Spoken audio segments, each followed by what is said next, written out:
I'm Dea Loren. And I'm Damien. I'm a mother, wife, and indie gospel recording artist. I'm a father, husband, and I'm in car sales. But we make time to DIY together to the rhythm of life on Rhythm and Renovations. Welcome back to Rhythm and Renovations. So today we're going to talk about our pantry update. Yes. Well, we didn't like the old pantry. Well, basically what we found out when we were doing the kitchen is that the pantry was kind of left undone. Right. Because when you open it, like the kitchen's all nice and everything, and you open it, it's like from 1999. Yeah. So still creeping at us. Yeah. Wire shelves, just the walls were dingy and scuffed up because we didn't paint it. Yeah, we didn't paint it. So and so we painted everything else, but we just left that where it was. And like I said, every time you go in there, it was dark and cramped and nasty looking, and just somebody will be like, just clean. Yeah. Why not clean? It wasn't. Yeah, just clean the walls. But it wasn't. It just wasn't enough room for everything either. We had things stacked up on the floor everywhere because it just wasn't enough space. We have a very small pantry. And so it's really tiny, probably like most houses, right? Yeah. So the back wall was the only space, and there were about 3 or 4 different wire shelves. Yeah. But like he was saying, we had a lot of excess space at the top, and then we had a lot of excess space at the bottom. And so, and no use of space on the sides because our pantry is semi-octagonal. Mm-hmm. And so I was like, let's refinish this and let's use all the space. Let's go all the way up and let's go all the way down. And so I took it to my husband, and of course he was like, why do we have to update it again? It's all right, it's fine. I knew we did, but at the same time, I didn't want to do it. So I was like, yeah, we're gonna do it. And I was like, okay. Because he loves me. But anyways, so I got my handy dandy graphing paper out, did all the measurements and all the sketching to make sure that, we had it as close to, accurate as possible. And again, just like we found out when we were doing the kitchen, things just weren't quite plumb. Walls were crooked. Not level. Mm-hmm. I mean, Angles not exactly what they were. It might be one angle at the top, but you go down and it's a different angle. So just the way the walls were when they did the sheetrock and mudded it, things were wrong. I mean, or just got off. But they're trying to do it fast. They're not trying to do the best. Maybe in a high-end house. But anyway, so I bought all the materials. So let me just talk about that. The budget was $300.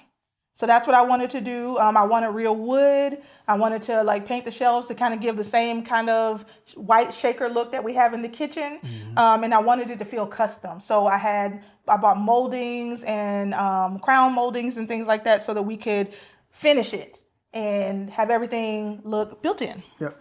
And then tell them about the paint.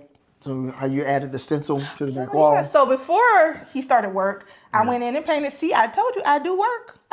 She does work. I went in and painted, and then I love stencils, so eventually maybe you'll get to see me do one, but I went and did a stencil in the back. And the reason why for stencils is because a lot of people like the look of wallpaper. I love the look of wallpaper, but then when we're thinking about reselling the house, we don't want to have to take wallpaper down. Mm-hmm. And so the stencils give me the look of the wallpaper, but I don't have to do all that extra work. All you have to do is paint over it. Yeah, if I don't like it anymore. So anyways, I did a chevron stencil to kind of mimic the herringbone tile that we have in here, so that, again, the pantry is now tied into the kitchen. Mm-hmm. And so I did that first. And the same interior color as the kitchen walls. Yeah. And then you also added a light because there was no light in there. Yeah, so there was no light. Everything was dark. I mean, we at one point in time, I had one of those little stick-on lights that was motion detector, but it never really worked. It worked like half the time. The battery kept getting drained like every 2 months, and so we said, forget it. I'm just gonna put a new light in with its own switch. You did on your own. You didn't. We did not. I didn't have to call anybody. An electrician. Hopefully, that's not against the law. But we didn't hire an electrician, and he did it himself. He ran all the wires and put a new light in there. So now we have light. Yep. So when we go in there, we can actually see what we're looking for. And so he did all the cutouts of the wood. Yep. Had to do all we bought plywood, I believe. Yeah, it was just plywood. A 1/4-inch plywood. No. Half? No, 1/2 inch, 3/4 inch, 1/2 to 3/4. We bought some plywood. And then he cut all the shapes out because there was a lot of angles. And again, a lot of math. And because we wanted floating shelves, we didn't want any brackets to be seen anywhere. That was kind of the design aspect of it. So it can look built in. Yeah. And custom. So I did buy a little pocket hole jig. So again, new tool. From Home Depot. Just to hide all the screws and to get them into the walls and anything like that. So again, when you look at it, you're not seeing. You don't see it. Any type of brackets or anything. And so once all that was put together, now we have a custom pantry too. And it actually goes like all the way to the ceiling for storage shelves, just enough so we can stack it up high all the way to the bottom. And we also did it around all the way around to the door. To the door, so we can stack all the way around, and we got little corner spaces to just stuff things everywhere. Nothing's on the floor anymore. Yeah, nothing's on the floor.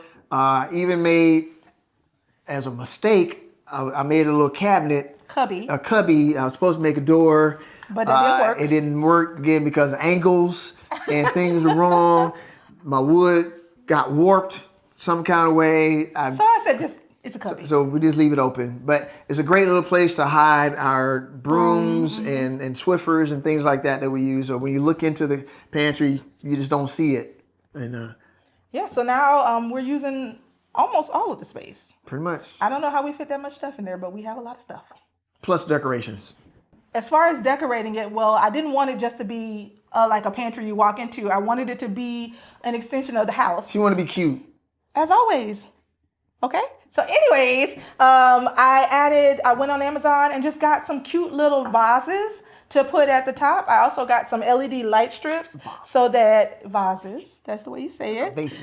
No vases, but vases. And so I added that in there. So at the top of the pantry, there's now cute color that's a pop that, again, goes with the rest of the house. Because as you can see, like in the kitchen, I like oranges and turquoises. And so all of those colors are brought into the pantry as well. So the pantry can be decorated too. Why not? Yeah. I don't know.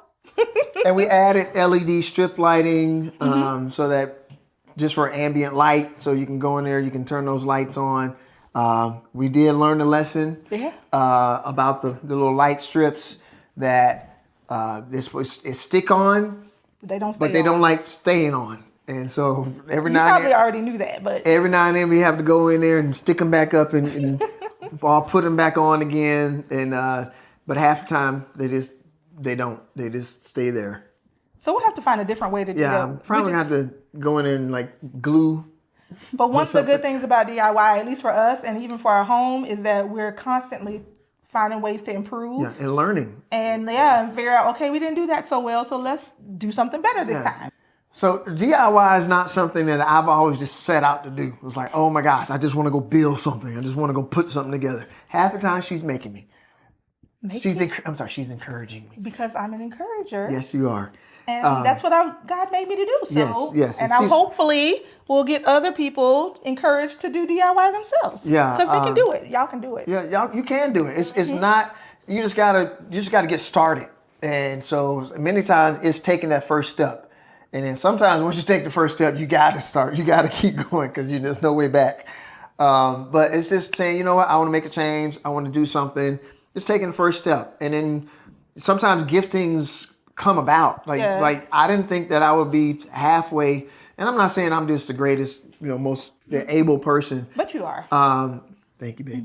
But some things you come to find out you have gifts. And until you actually start doing something, you won't really know that gift is there, that God put inside of you. Yeah. But you got to step out in faith sometimes and trust Him. Like, I'm going to trust you, God, to try to help me. And not saying you're going to be the best right away, but if you practice at it and learn it, and as you go, those things will develop and you'll get better as you go. But you can do it. You can try. It's just about taking that first step and getting started. So thanks again for watching us on today, listening to us, and taking time out of your day to share with us. Share, and subscribe. Yeah. And join us next time for another episode of Rhythm and Renovations. Woo, woo. See you guys later. God bless. 24/7 shine 20